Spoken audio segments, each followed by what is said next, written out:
Did you think Spinosaurus sounded like this? You couldn't be more wrong. Based on the latest reconstruction of its laryngeal bones, scientists have recreated the true voice of this behemoth.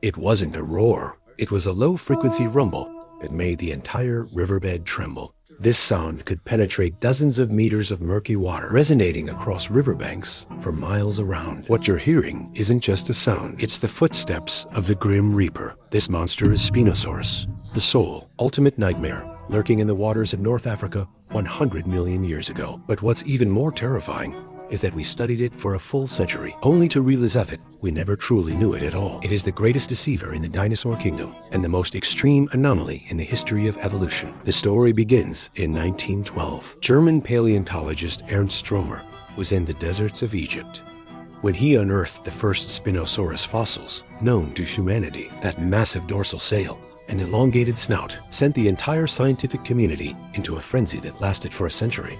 Stromer excitedly transported the fossils back to Munich, treating them as priceless treasures. But what happened next was the most tragic loss in paleontological history. In 1944, Allied bombers swept across the skies over Munich. Amidst the blazing inferno, that only complete holotype fossil of Spinosaurus was reduced to ashes overnight. Everyone gasped in horror, because from that day forward, for a full 70 years, every skeletal model in museums worldwide, every depiction in documentaries, were entirely fabricated by scientists, relying solely on a few hand-drawn sketches left behind by Stromer. We imagined it walking on two legs like a T, assuming it was a heavyweight boxer on land. That is, until 2014. In the deserts of Morocco, a new batch of fossils was unearthed, and paleontologists worldwide fell collectively silent. By comparing the new fossils with the old data, scientists discovered that Spinosaurus's hind legs made up only 1/3 of its total body length.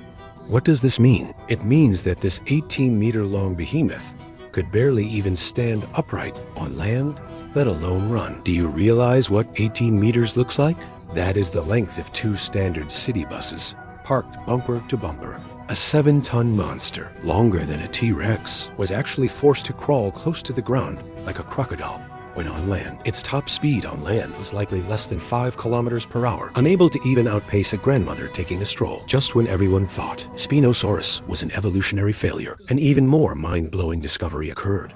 In 2020, a joint team from Harvard University and the University of Detroit Mercy unearthed the Spinosaurus tail in Morocco, unlike anything ever seen before. When this tail fossil was cleaned and revealed, it was so quiet in the lab you could hear a pin drop. That tail wasn't cone-shaped. It was flat and broad, just like a paddle. Scientists 3D printed it and tossed it into a water tank for fluid dynamics testing. The results showed that the propulsion efficiency of this tail in water was over 30% higher than that of all modern crocodiles. What's even more absolute is that by scanning the Spinosaurus fossils, scientists discovered its bone density reached a staggering 0.968, virtually as dense and heavy as solid rock. This kind of skeletal structure is absolutely unparalleled in the entire dinosaur kingdom. Seals and hippos possess bones like these. At this point, you're probably asking, why on earth did it evolve to look like this? There is only one answer. It is the only known carnivorous dinosaur to have truly conquered the aquatic realm. It wasn't just a fisherman standing by the riverbank. It was a living submarine lurking in murky waters. Even more spine-chilling is its sensory system. Spinosaurus's 1.75-meter-long snout was densely packed with tiny sensory pits. These pits weren't for decoration. They were highly sophisticated pressure sensors, identical to those found on modern crocodiles. This means that even in the pitch-black, mud-churned depths of the riverbed, Spinosaurus didn't even need to open its eyes. If a large fish swam by dozens of meters away, even the most imperceptible ripple in the water would be instantly detected by its snout. It could pinpoint the prey's exact location, speed, and size, and then, like a heavy-duty torpedo, launch a sudden fatal strike from beneath the surface. And that crocodile-like maw of its was lined with conical teeth.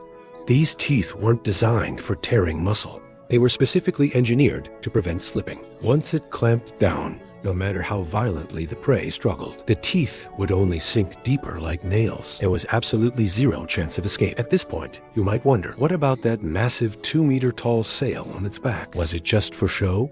The debate over this sail has never ceased. Some argued it was a thermal radiator, while others believed it was an advertising billboard for courtship. But the latest biomechanical simulations have provided a far more intimidating explanation. It was an underwater stabilizer. When Spinosaurus executed high-speed turns in raging rivers to chase down giant lungfish weighing hundreds of kilograms, this 2-meter sail acted like the keel of a ship, ensuring its body wouldn't roll over under the immense centrifugal forces. And when it surfaced, that colossal red sail cutting rapidly across the water looked just like a blood-stained flag, declaring to every living creature for miles around, "These waters belong to me."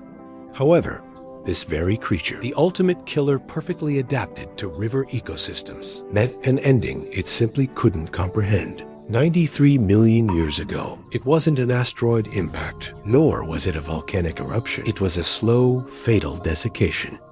As the North African continental plates drifted, the once vast network of waterways began to shrink. The formerly vibrant river galaxies gradually transformed into cracked, arid salt flats. For other predators, they could simply switch up their menu and start hunting small terrestrial reptiles. But for Spinosaurus, this was a death sentence. Its highly specialized body became its heaviest shackle. Its slender snout, perfectly designed for catching fish, couldn't crunch through the thick bones of large land animals.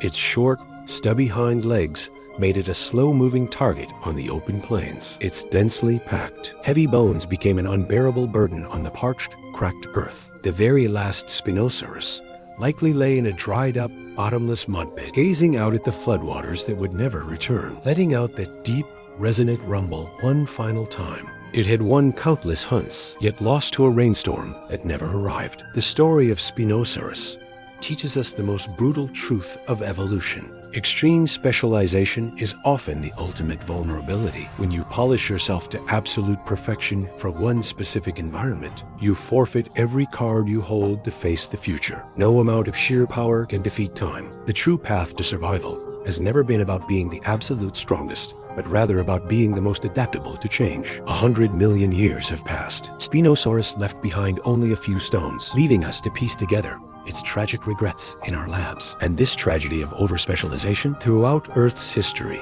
it's a story that repeats itself every single day. Do you think, if it were alive today, humanity would have the courage to approach any major river? Tell me your thoughts in the comments.